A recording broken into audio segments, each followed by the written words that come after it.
ኧረ ምላስ ክፉ ነው። አንድ ወንደላጤ ምርር ብሎት ነው ኑሮ እንደው ምንም ትሁን ማንም ትሁን ብቻ እንደው እምታንጠባጥበኝም ቢሆን ሚስት ስጠኝ ብሎ ጸለየ። ያው ፈጣሪም አላሳፈረው መኖሩን እስኪጠላ እምታንጠባጥበው ሚስት ሰጠው።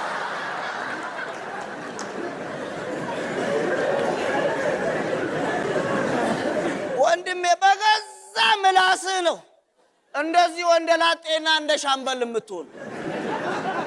እውነቴን እኮ ነው ማወቅ አለብህ። ጉንዳን እኮ ሲነክስ ጥርሱን ሊሞርድብህ እኮ አይደለም ጎትቶ ሊሄድ እኮ ነው።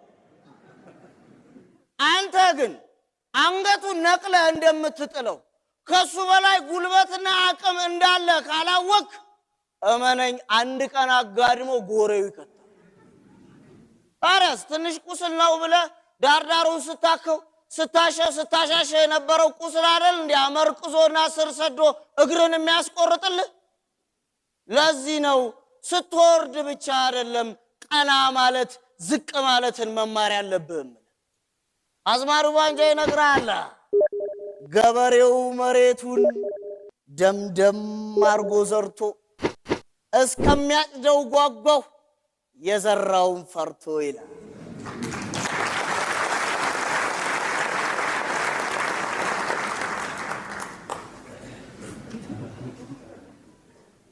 መውረዳችንን ይቅር ከፍታን አንየው። እንዴት ወርደን ያየነውን መጠየፍ ያቅተናል ጎበዝ እንዴ? የሁለቱም ባጃጅ ሹፌሮች ጨዋታ አልሰማህም እንዴ? እንደዛ እኮ ነው የወረድነው እኛ። አንደኛው ባለ ባጃጅ ቤንዚን ጨርሳበት እየገፋ ሌላኛውን ይጠይቀዋል። ወንድሜ ነፍሴ ቤንዚን የት ነው ያለው አለው። ያኛው በመስኮት ወጣ ብሎ አረብ ሀገር።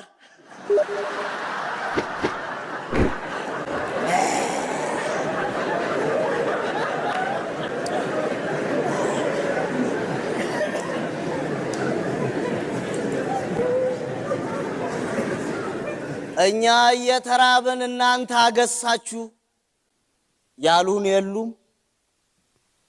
እኛስ እያለቀስን የሰረጉብን የሉም። እኛስ እየተጠማን የተፉብን የት ናቸው? ለዚህ ነው መውረድ ክፉ ነው እምልህ። ቢያንስ መውረድ ካልቀረ አወራረድን ማሳመር የመሰለ ነገር እኮ የለም። ሻምበል ያልገባው ለዛ ነው ሁሉ ጊዜ መውረዱ በምላሱ። የመውረድን ክፉነት ላሳየ። ኤሊ እርቦት እየሄደ ነው ደክሞት አሉ። ኤሊ አዋፋት ሲያልፉ አዩትና ምንድነው ምን ሆነ ነው እንደዚህ የምትሆነው አሉት። አይ እርቦኝ ነው። ምን አለ እናንተ ጋር ሄጄ እናንተ የምትበሉትን በበላው አላቸው። እንዴት ይሆናል አያይል? ያንተ ክንፍ የለም፣ እኛ ደግሞ ምግባችንን ማዕዳችንን ብፌያችንን በሰማይ ነው አሉት። በቃ አንዳንድ ላባ አዋጡልኝ አለ። በቃ እንስጠው ብለው አዋጡለትና መብረር ጀመሩልህ። ከዛ አዋፋቱ ግራ ገባቸው። ይዘውት እየሄዱ ቆይ እዛ ላሉት ወዳጆቻችን ማን ብለን ነው የምናስተዋውቁ አሉ። ያው ሁላችንም አንዳንድ ላባ ሰተን ክንፍ ስለሰራ የሁላችንም ምስል ነው። ስለዚህ ሁላችንም እንበለው። በቃ ስም ሁላችንም ነው አሉት ኤሊን። ማዕዱ ጋር ደረሰ። ጥራጥሬው ፍራፍሬው ቀርቦላል።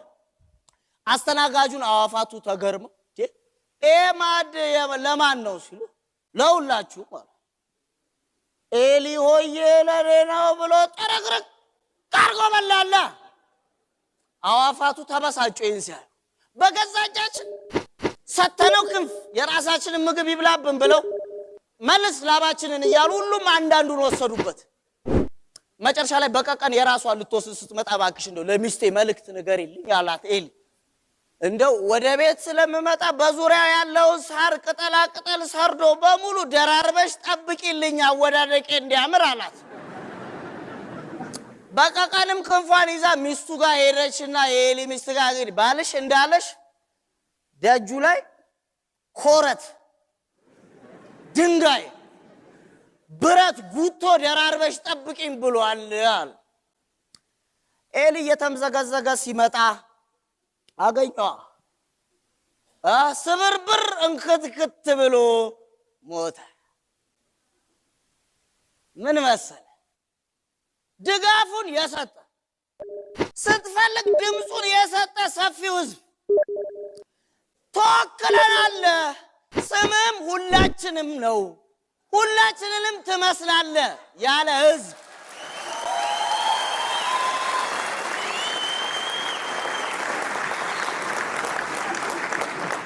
ቀስ በቀስ የሰጠን ነገር ሲወስድብህ እመነኝ ትፈጠፈጣት።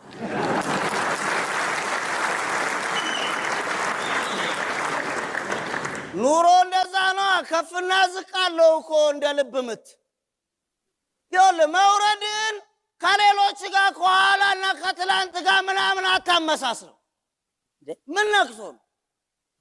ለምንድነው ሁሉ ጊዜ ወደ ኋላ ያየን በቂም በቀል እና በክፋት የምንታሰብ? ሁሉ ጊዜ ዞር ብለን የምናየው ወደ ኋላ የፈረሰውን ከተማ ለማየት ነው እንዴ? ነው ወይስ ከጥፋቶቻችን ለመማር አሊያስ መልሶ ያንን ለመድገም ነው? መናካ እንዴ ብሔራዊ ቲያትር ጋር ያለው አንበሳ እኮ ይንቀሳቀስ ነበር። እውነቴን እኮ እንደ አንበሳ ግቢ ያሉትን አንበሶች ሄዶ ይጠይቃል። 4 ኪሎ ያሉትን ሄዶ ይመግባል እኮ። ድሮ እኮ ይንቀሳቀስ ነበር። ታዲያ አንድ ቀን ለጋር ጋር ያለችው አንበሳ እንዴት ነው ምበልጣት ብሎ ዞር ብሎ ሲያይ ነው አሉ ደርቆ የቀረው።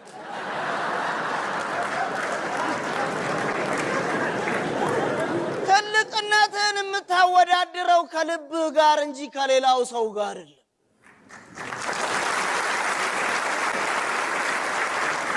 መብለጥን ለማሳየት ዞር ስትል እንደ ብሔራዊ ቲያትሩ አንበሳ ደርቀ ትቀራታለህ። መውረድ ክፉ ነው፣ አወራረድህን አሳምርምልህ። ለዚህ ነው የዚህ ሰፈር መውረድ ደግሞ ከባድ ነው፣ መትረፍ የለው። አንዴ ከወረድክ ደግሞ የሚረጋግጥህ ብዙ ነው። ታረስ ያደለው በሰው ሀገር ያካበተውን ይቆጥራል። እኛ እዚህ ያባከነውን እንከድናለን፣ ያጠፋነውን እንክዳለን። ያደለው የሚረዳውን ስንዴ የሚወስደውን ብራናና ዶሴ ያሰላል። እኛ ሰው ወድቆ እንኳን ለማየት እንጠየፋለን። ናቴ የታደለውማ ትውልዱን ጨረቃ ላይ ሁሉ ልኮ ህዋን ፎቶ አነሳው ይላል። እኛ በጭቃ ተራራ ላይ የተሰራን ቤት የጨረቃ ቤት እያልን ዳውን እናሰቃየዋል። መውረዳችን እስከመቼ ድረስ? መውረድ እኮ ያለ ነው። የኛ ወራረድ ግን ላለመነሳቱ ነው። ኩብሎ ያለ ወጉ ሲያምስ እንዳይዋጥ ነገር ከምላስ ካለፈ ተይዞ አይመለስ አላዝማሪው ባንጆ። ምላስ ክፉ ነው እናቴ። ከባድ ስብሰባ ላይ እኮ ውለን የመጣ ነው ዛሬ። እዴ አመታዊ ጠቅላላ ጉባኤ ላይ ነበር። የድራችን የቀበሌያችንና የወረዳችን ስራ አስፈጻሚ ኮሚቴዎች እንዲሁም ሰፊው ህዝብ በተገኘበት የአመቱን እቅድ ምናን አይተን ተገማገም ነው። አልተገናኘንም እንጂ ከዛ በስብሰባው መሃል ላይ በማጠቃለያ ንግግሩ ሻምበልን ታውቁት የለ መጣ። ደህና ጥሩ ተነጋግረን ነበረ እኮ ባንሰማማ።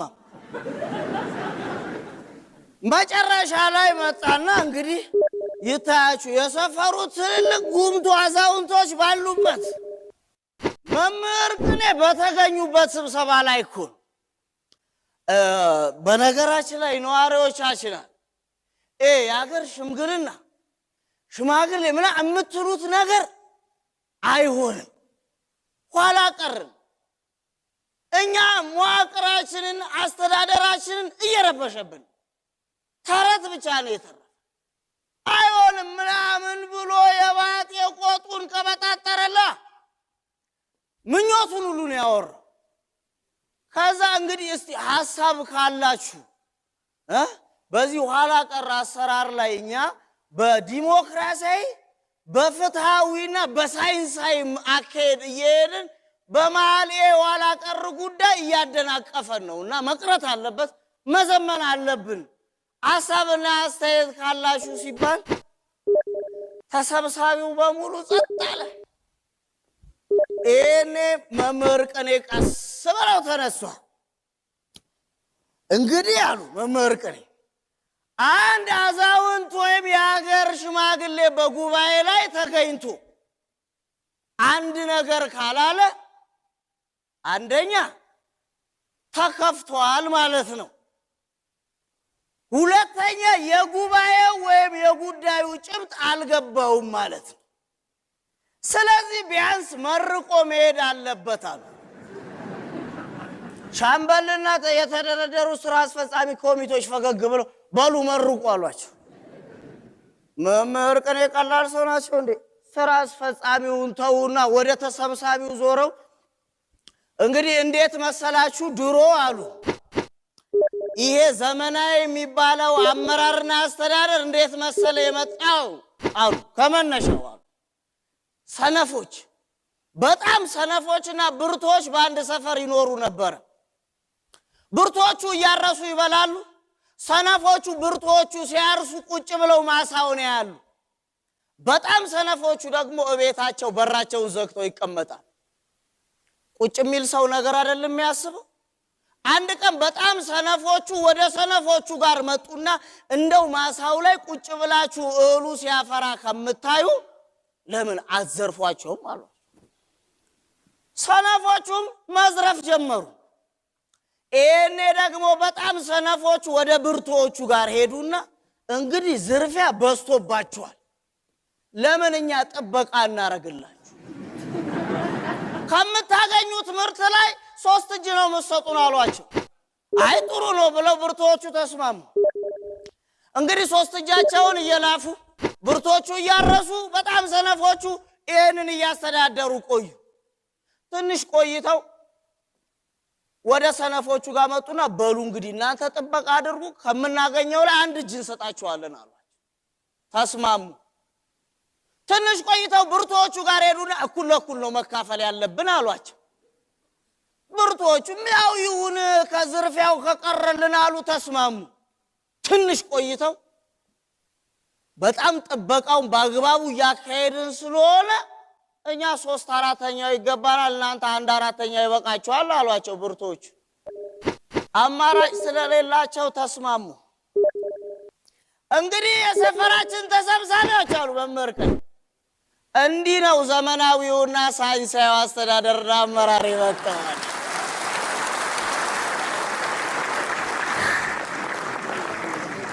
ይህንም ብለው ቀጥ ብለው ስብሰባውን ጥለው ወጡ። እናቴ ሻምበል ከመድረክ ላይ ማለት ነው ስታዩት አፍ የፈታበትን ቀን ሁሉ ረግሟል። ለዚህ እኮ ነው አዝማሪው ባንጃው አሸበርኩ ብሎ ያለ ወጉ ሲያምስ ያለው እኮ እንዳይዋጥ ነገር ከምላስ ካለፈ ተይዞ አይመለስ ያለው። አቃቸው መምህር ቅኔ ቀላል ሰው መስለውታል። አንድ ጊዜ መምህር ቅኔ እኔ ምሎት መምህር ቅኔ ለምንድን ነው መንግስት ፀሐይ መንግስት የሚባል እና በሚዲያዎቹና ደግሞ እኛንም ፀሐዩ መንግስታችን የሚያስብለው ለምንድን ነው አልኳቸው። ደስታ አስመላሽ ምንድነው ጥፋቱ? ልክ እኮ ነው አሉ። እንዴት ስላችሁ ይኸውልህ መንግስት እንደ ፀሐይ ስትርቀው ብርሃን ይመስላል፣ ስትቀርበው ያቃጥላል።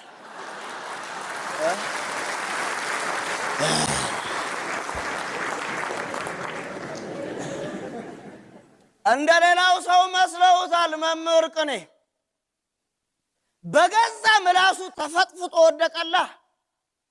በምላስ ነው የምትወድቀው ጎበስ። እንዴት መሰለ መንሰላል ክፉ ነው። ስትወጣ የጨበጥከውን እየረጋገጥክ ነው የምትወጣው። ከላይ ወጥተህ የፈለከውን ማድረግ ትችላለህ፣ እንዳሻ መሆን ትችላለህ። ክፋቱ ስትወርድ ነው። ስትወጣ የጨበጥከውን እየረገጥክ አይደል የምትወጣው። ስትወርድ ደግሞ የረገጥከውን እየጨበጥካት ነው የምትወጣው።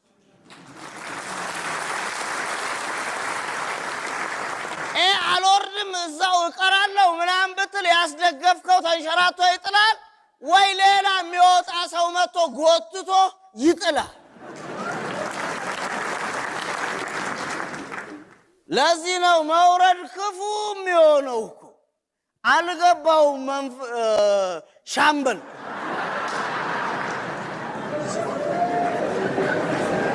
እንዴት መሰለ የሚሆነው? ሁሉም ሰው ጆሮ አለው። ጆሮ ደግሞ ማዕፀንን ይመስላል፣ ይጸንሳል። የሚያጸንሰው ደግሞ አፍ ነው። የሚያጸንሰውን የሚያረጋግጠው ደግሞ አይን ነው። እንግዲህ እኛ የምንታመመውን ባፍ ነው፣ ለመዳን የምንፈልገውን ባፍ። በአይን ብቻ ነው ጎበዝ ልትድን የምትችለው። በአፍ መውረድ ብቻ መውደቅ ብቻ ነው ያለው። እንዴት እንደሆነ ላሳይ ያወራረዳችን ጥግ። መንፈስ ጋር አንዱ ሎተሪ አዟሪ ነው አሉ። ፈጣን ሎተሪ እያለ መጣ። መንፈስሻ ምን ቢል ጥሩ ከዚህ የሚፈጥናለ? ሎተሪ አዟሪዋስ በጣም እንዲፈጥንልህ እኔ ፍቄ ልስጥ እንዴ?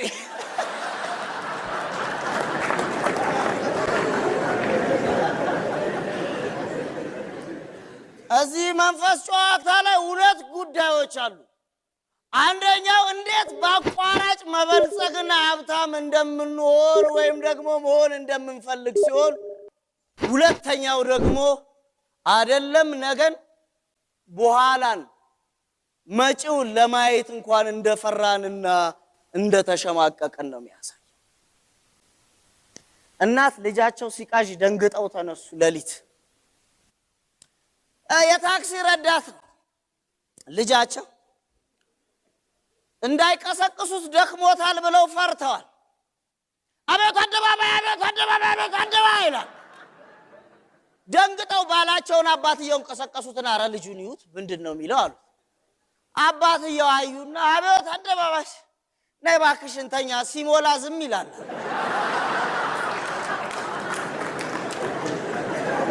ትንሽ እንደቆዩ ልጁ ድጋሚ በጮት መቃዠት ጀመረ። እናትም አባትን ተከታትለው መጡ። ልጅ 4 ኪሎ ይላል። አባቴን በይ ቀስቅሽ ወራጅ ስለማይገኛል።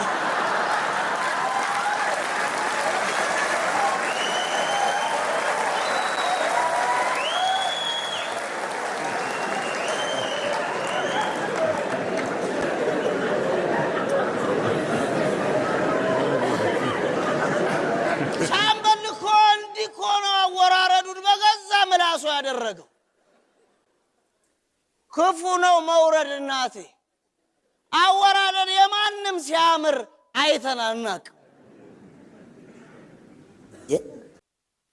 ለዚህ ነው እንደ ሁሉ ጊዜው አቶ ደስታ አስመላሽ የተጎዳ ፍራሽ አዳሽ ምነግር በመላስ እንዳትወድቅ፣ ከወደክም በልብህ ውደቅ፣ ሚያዝንልህ ሰው ታገኛለህ። ለዛ ነው ታደሰ አንተ ፍራሽ አድስ፣ በወገፋ ሐሳብ ቅዠት አታግበስብስ፣ ባዳፋ መዳፍ በእድም ፍትህ አይታለምም ሐቁን እየሸሹ የጠፋው እንዲገኝ እስኪ መጀመሪያ ይፈተሽ ፈታሹ።